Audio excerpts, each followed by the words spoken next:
So one of the many things I am seeing since the start of Year 6 Season 3 is the fact that I'm getting a lot of messages from new and returning players asking me to put together different builds that you can use regardless of the content that you may be playing in the game. So it does not matter if you're playing solo or in a group, you're running countdown, or as you saw a moment ago, hitting up a control point. You are simply looking for a build that can give you a really good balance between damage and survivability, and that's exactly what I'm bringing you today. Now, as always, we are going to jump right into the build breakdown. If you happen to enjoy this, do me a favor and hit that like button. It truly helps the channel out. And if you want to stay up to speed on all things Division, feel free to hit that subscribe or join button as well. Now, as I mentioned at the beginning of every build video I put together, two things actually. First of all, remember this is just a template. There are so many different ways to run with a build like this. The most important thing is to take your time and make a build your own. And secondly, even though you are going to see the global modifiers active, every single build I'm showing you during this time is completely and totally viable without any modifiers whatsoever. But I'm telling you, fellow agents, as I've said previously, if you have not unlocked the modifiers, I recommend doing so. And if you have no idea how to do that, I will leave a link to a video in which I talked about all those details in the video description down below.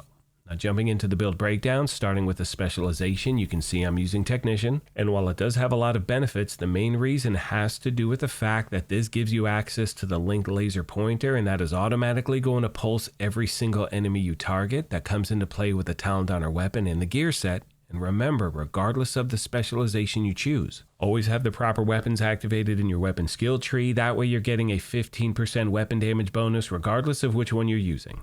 Now, my primary weapon for this build is the Lexington Assault Rifle. I absolutely love this thing, and if you do not have it, thankfully you have a lot of different options. It can be any long-barreled assault rifle. You could use a Kingbreaker, you could use a Carbine 7, and you want to use a Talent Flatline because with that talent, it is going to amplify weapon damage by 15% to pulsed enemies, and after 4 kills, it applies pulse to the next enemy you hit. But remember, because we're using that linked laser pointer, every single enemy we target is going to be pulsed. And for those of you that may not know, you cannot farm for the Lexington right now in the game. The game granted these out a while back. They're looking for another opportunity to do that again. And obviously, when I have those details, I will bring them to you right away.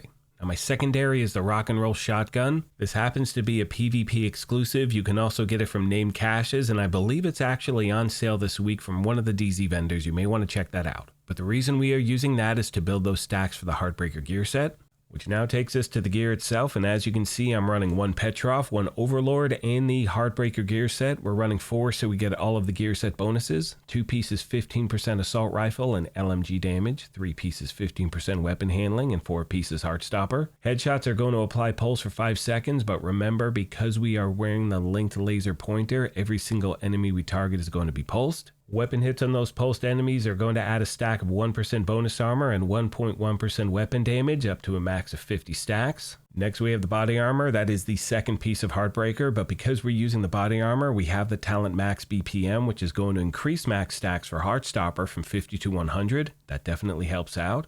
Moving on to the holster, we have our third piece of HeartBreaker. One thing I'm trying to do is stack crit hit chance and crit hit damage everywhere I can. Next we have the knee pads, and we are using those for that middle attribute 8% damage to targets out of cover. Next we have the gloves, using those for the middle attribute 8% damage to armor. Last but not least, we have the fourth and final piece of HeartBreaker. We're using the backpack, and with that we get the Talent Cold, which is going to increase bonus armor gain per stack of Heartstopper from 1% to 2%. Nice little bump there.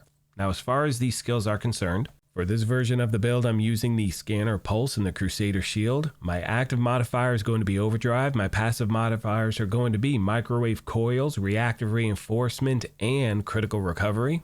And as I said a moment ago, if you are not using any modifiers whatsoever, I can promise you this build can still get the job done, because remember, it's all relative. Yes, of course, when you have these active, you're going to be much more powerful, but so are the NPCs. You know, they have a higher rate of fire, they have better armor regen, they also have faster movement speed. It can get sideways very, very quick. Please let me know of any other questions you have, my fellow agents, and as always, I will do my best to get back to you as quick as I can. On that note, I'm going to leave you with some gameplay footage and commentary. However, as always, I want to take a moment and thank you all for your incredible continued support. As I just said, let me know of any other questions you have I did not address. Thank you once again for the privilege of your time, and as I mention at the end of every one of these, take care of yourselves, be kind to each other, and we'll talk to you soon. Thanks again, everyone.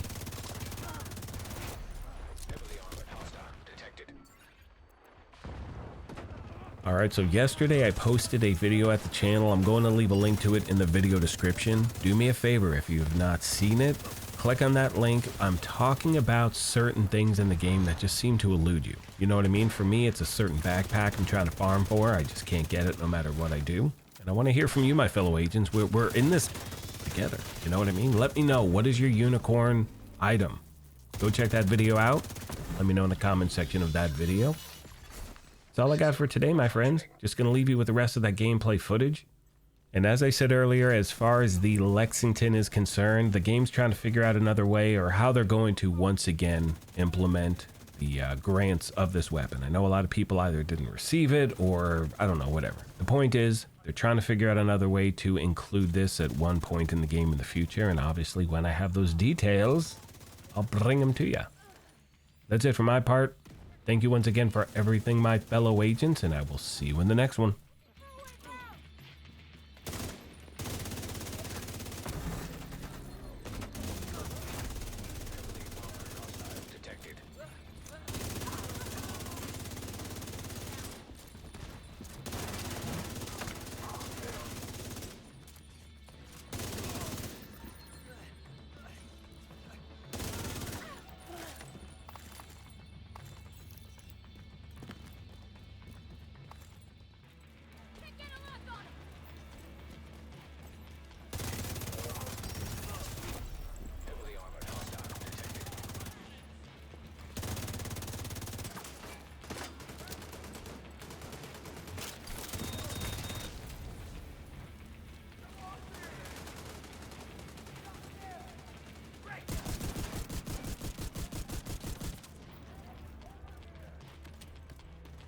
Final note for today, a lot of you have reached out saying you love just seeing random gameplay, you know what I mean? Not just cut up versions of my hitting up NPCs when they're running through the door. You want to see missing shots and all of that stuff. And guess what?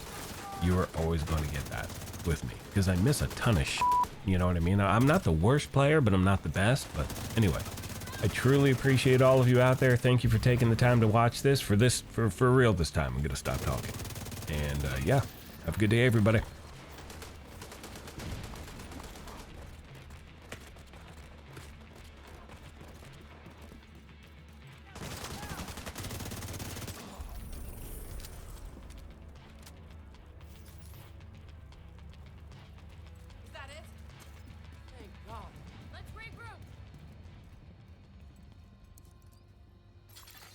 Supply room access unlocked.